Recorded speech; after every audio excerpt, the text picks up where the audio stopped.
Hi, it's Harry from Line Pilot.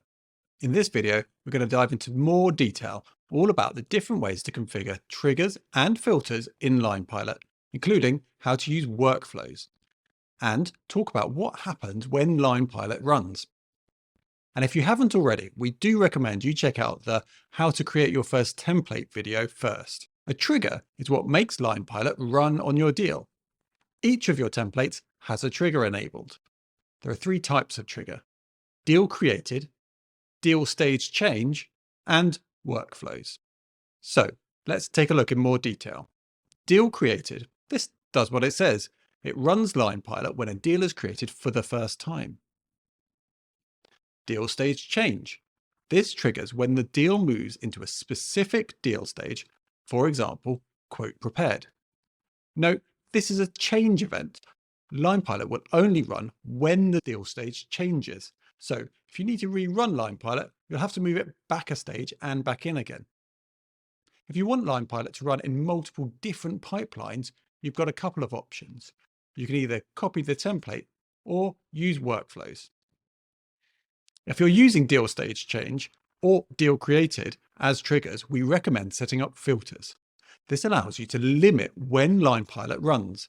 This is really helpful to stop you from hitting your run limit inside the app, but also to make sure different templates don't run at the same time. To add a filter, just choose a deal property and the value you're expecting to see.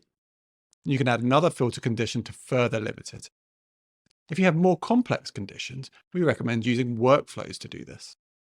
Once a filter is set up, if any deals are triggered and meet the conditions, Line Pilot will run.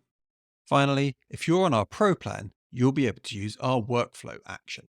Let's select Workflows in Line Pilot, then take a look in HubSpot. Here's an example workflow.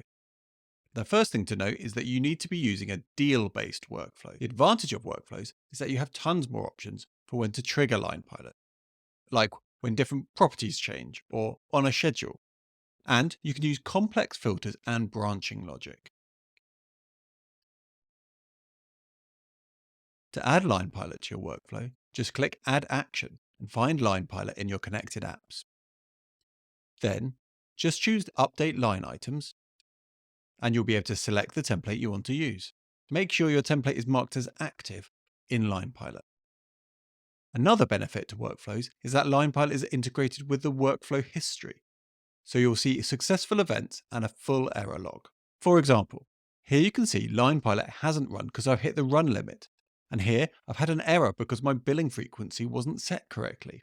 You can use HubSpot to notify you when you get errors in your workflows. Regardless of the trigger, you can always see the number of runs in your billing portal. These reset each month, either from your subscription date or, if you're on the free plan, from your setup date.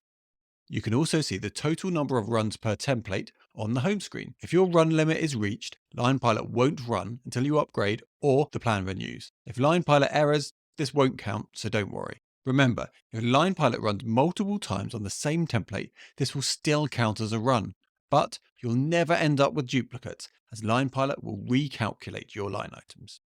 That's all for now. Now you've got a better idea of how to trigger Line Pilot and how it runs. You can check out the website for more videos and articles, and remember, our support team are always within reach if you have questions about anything in this video. Thanks for watching.